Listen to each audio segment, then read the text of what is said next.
تو اب یہاں حکم اور جو قانون بنایا گیا ہے یہ بندوں کا بنایا ہوا نہیں ہے،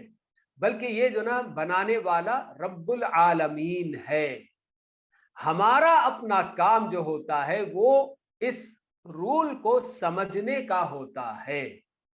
تو ایسے میں ہی ہم کو جو نا کیا ہے، یہ اصول فقہ کے قوانین، یعنی کہ یہ جو ضوابط اور رولز جو بنائے جاتے ہیں، تو یہ کہاں سے اور کیسے بنائے جائیں گے یہ ہم کو معلوم کرنے کی ضرورت پیش آتی ہے۔ تو اس کے اندر سب سے پہلی چیز جو داخل ہوتی ہے وہ قرآنی آیات اور احادیث رسول صلی اللہ علیہ وسلم کا مکمل جائزہ، یعنی کہ ایک ایک چیز ہم دیکھتے ہیں کہ بھئی اللہ تعالیٰ نے کہاں کیا جو نا ورڈ استعمال کیا اور اس ورڈ کا کیا جو نا حکم لیا جاتا ہے۔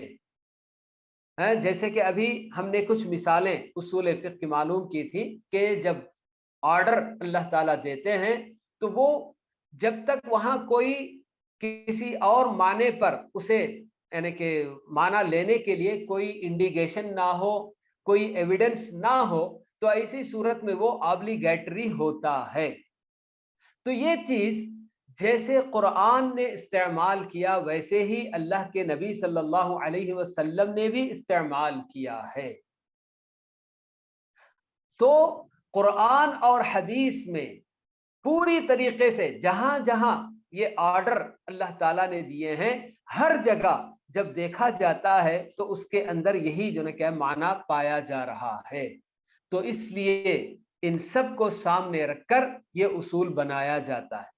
یہ ایک طرف سے قرآن اور حدیث کی باتیں ہم دیکھتے ہیں، تو اسی طرح سے صحابہ اور تابعین نے بھی، کیونکہ یہ وہ لوگ ہیں جب اللہ کے نبی صلی اللہ علیہ وسلم کا زمانہ پایا صحابہ نے، اور قرآن کس کس وقت کیسے کیسے احکام لے کر اترتا تھا یہ بھی انہوں نے اپنی آنکھوں سے دیکھا ہوا ہے جی۔ اور تابعین وہ نفوس ہیں پاکیزہ جنہوں نے صحابہ سے علم حاصل کیا، تو ان لوگوں کے اپنے بھی آثار، یعنی کہ ان کو جو نا کیا ہے، جیسے حدیث اللہ کے نبی صلی اللہ علیہ وسلم کی حدیث ہوتی ہے، ویسے ہی صحابہ کی کوئی بات، صحابہ کا کوئی فیصلہ ہم تک پہنچتا ہے تو اس کو اثر کہا جاتا ہے، اثر۔ تو آثار صحابہ اور تابعین ان میں بھی ہماری اپنی نظر ہوتی ہے۔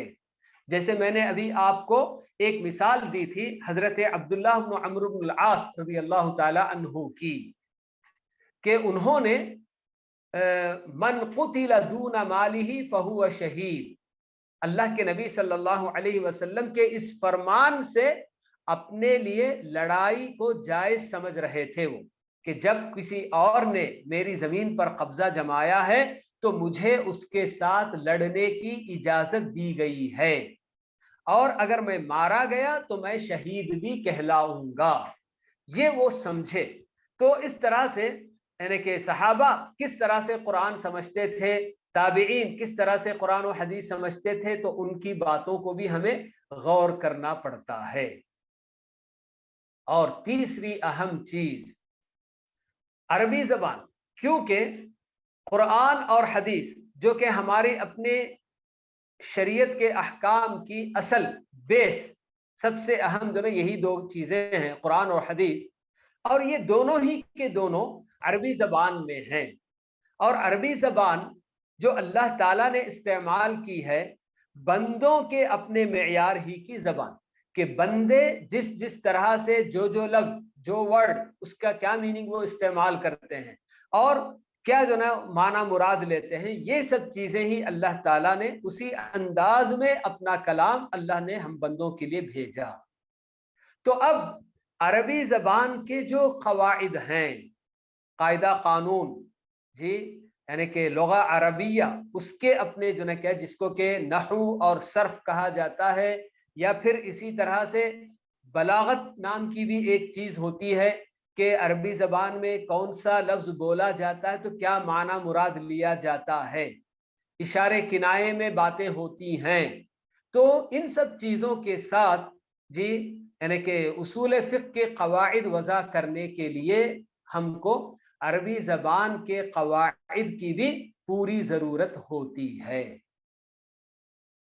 ان سب سے جی یعنی کہ علم ان کا پورا احاطہ کرنے کے بعد، پوری طریقے سے عربی زبان کے قواعد وغیرہ جان لینے کے بعد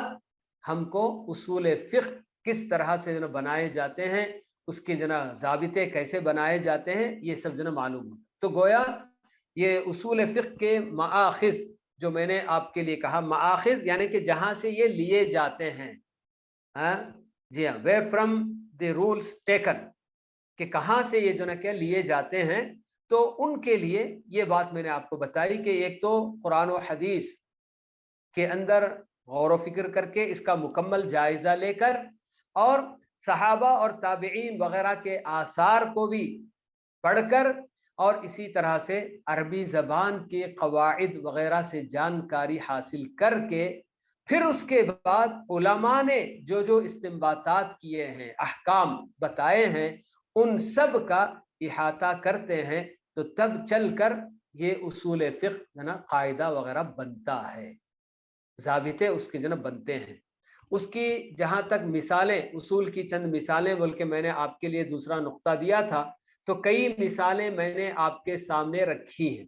ہیں کہ جیسے ورب، اللہ تعالیٰ جب آرڈر کے لیے بول کے ایک صیغہ استعمال کرتے ہیں تو اس کے اندر کیسے وہ آبلیگیٹری کا معنی دیتا ہے یا نہیں دیتا ہے، یہ سب ہم نے معلوم کیا. اور اسی طرح سے کامن ورڈ بول کے من قتل دون مالہ فہو شہید، یعنی کہ جو جب بولتے ہیں ہم تو یہ کیا ہے، ہر آدمی جو اس صفت یعنی وہ کام جس کے اندر بھی ہوگا وہ سب اس سے مراد ہوتے ہیں. کوئی ایک یا دو آدمی یا 10 آدمی خاص مراد نہیں ہوتے ہیں، سب کے سب جو بھی اپنے مال کا دفاع کرتے ہوئے مارا جائے گا وہ شہید ہوگا. تو یہ کیا ہے، کچھ آپ کے سامنے اس کی مثالیں بھی آ گئی الحمدللہ دوران شرح ہی. تو اس کے ساتھ ساتھ اب ہم کو معلوم کرنے کی ضرورت ہے، ہم جو بار بار احکام شرعیہ کہتے ہیں،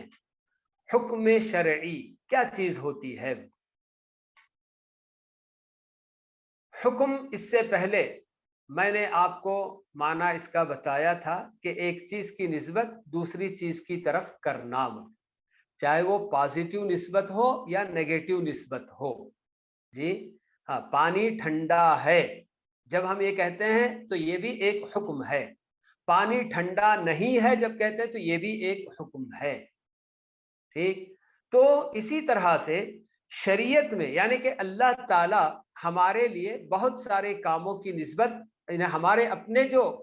کام ہم سے ہوتے ہیں بندوں سے، ہم کو مکلف کہا جاتا ہے کہ اللہ تعالیٰ کی طرف سے ہم کو تکلیف دی گئی ہے کہ آپ کو یہ کام کرنا ہے، یہ کام نہیں کرنا ہے.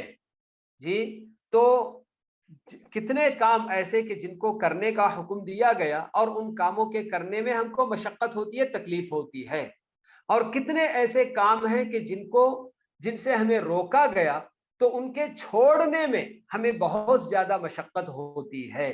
بہت سارے حرام کام کہ جن سے ہمیں روکا گیا ان کے چھوڑنے میں ہم کو یقیناً تکلیف ہوتی ہے. تو اسی لیے ہم کو کیا کہا جاتا ہے، مکلف کہا جاتا ہے، یعنی کہ جن کو کہ تکلیف دی گئی ہے. اور یہ جو شریعت کے احکام ہیں ان کو احکام تکلیفیہ بھی کہا جاتا ہے. احکام تکلیفیہ، کیونکہ اس کام کے کرنے میں کچھ نہ کچھ بندے کو مشقت ہوتی ہی ہے. اب 5 وقتہ نماز پڑھنے کا اللہ تعالیٰ نے حکم دیا، جی اللہ کے کتنے بندے ہیں جو واقعی اللہ کا حکم سمجھ کر اس کو بجا لاتے ہیں، لیکن کتنے ایسے مسلمان ہیں کہ جن کے لیے یہ 5 وقت کی نماز پڑھنا بہت مشکل ہو، بلکہ پابندی کے ساتھ پڑھنے والے بھی کبھی کبھی مشقت محسوس کرتے ہیں کہ ہاں اس کے اندر مشقت ہے. کیونکہ اگر بغیر نماز کے ایسے ہی رہ جاؤ کہہ دیا جاتا تو وہ بہت آسان تھا، لیکن جب اللہ تعالیٰ نے 5 وقت کی نماز فرض کر دی تو اس میں ایک طرح کی مشقت ضرور پائی جاتی ہے. تو یہ احکام تکلیفیہ بھی کہلاتے ہیں. اب ہم کو یہ معلوم کرنا ہے کہ اصول فقہ میں حکم کس کو کہا جاتا ہے، تو اس کے لیے ایک عبارت ہوتی ہے کہ میں عربی میں اس کو بتا کر اس کا جو نا ترجمہ بھی آپ لوگوں کو بتا رہا ہوں۔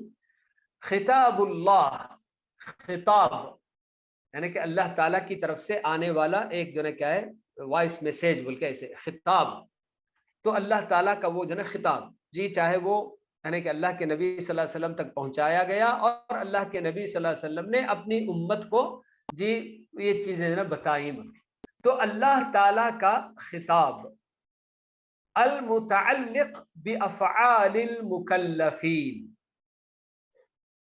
اللہ تعالیٰ کا یہ خطاب یعنی کہ اس کی طرف سے آنے والا وہ پیغام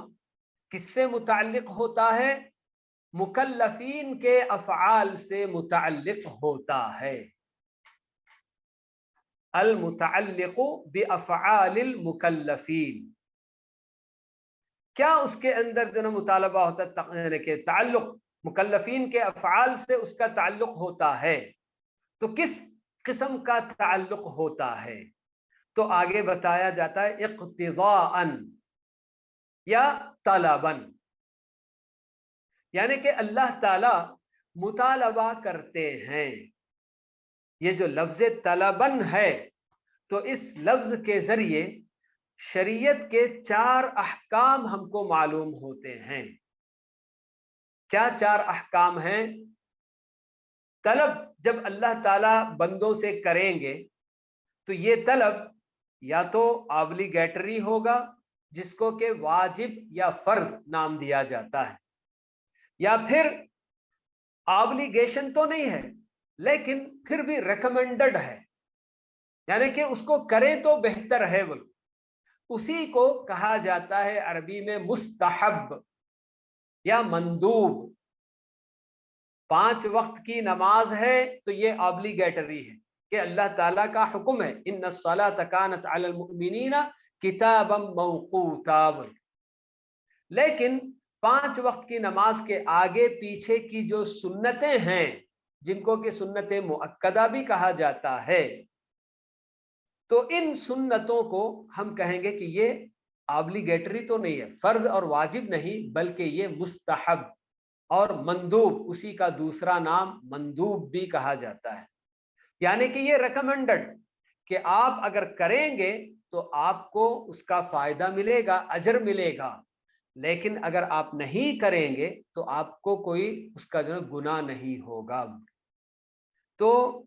طلب کے اندر اللہ تعالیٰ کا مطالبہ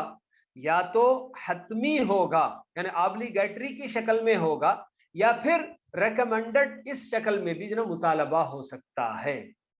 تو یہ دو تو کرنے کا مطالبہ ہوا، مطالبہ ہی ہوتا ہے مگر کبھی رکنے کا مطالبہ، چھوڑنے کا مطالبہ بھی ہو سکتا ہے۔ اب یہ چھوڑنے کا مطالبہ جو ہوگا یہ بھی یعنی کہ وہ آبلیگیٹری اور ریکمینڈڈ کی طرح سے 2 قسم کا مطالبہ ہوگا۔ ایک تو وہ کہ جس کو ہمارے لیے حرام کیا گیا، فاربیڈن، بالکل ہمارے لیے حرام ہو گیا، اور ایک چیز ہے جس کو کہ مکروہ کہا جاتا ہے، یعنی کہ ہیٹڈ، بس آپ کو چھوڑ دیں آپ تو بہتر ہے کہ یہ ناپسندیدہ ہے، لیکن اگر آپ کر بھی دیے تو آپ پر کوئی گناہ نہیں ہوگا۔ تو یہ طلباً یعنی اللہ تعالیٰ کا خطاب جو مکلفین کے افعال سے متعلق ہوتا ہے، اس میں طلب جو ہوگا تو وہ 4 قسم کا مطالبہ ہو سکتا ہے۔ ایک تو فرض اور واجب، یعنی کہ جس کا کرنا ہر مکلف پر ضروری ہے، اگر اس نے نہیں کیا تو وہ گنہگار ہوگا، اللہ تعالیٰ اس کو پکڑ سکتا ہے۔ یہ ایک حکم ہوا، فرض یا پھر واجب، 2 اس کے نام ہو سکتے ہیں۔ اور دوسرا طلب یعنی کہ کرنے کا ہے لیکن یعنی کہ آبلیگیٹری نہیں بلکہ ریکمینڈڈ ہے، تو اس کو ہم کہیں گے مندوب یا مستحب، یعنی کہ آپ اگر کریں گے تو اجر پائیں گے اور اگر نہیں کریں گے تو آپ پر کوئی گناہ نہیں ہوگا۔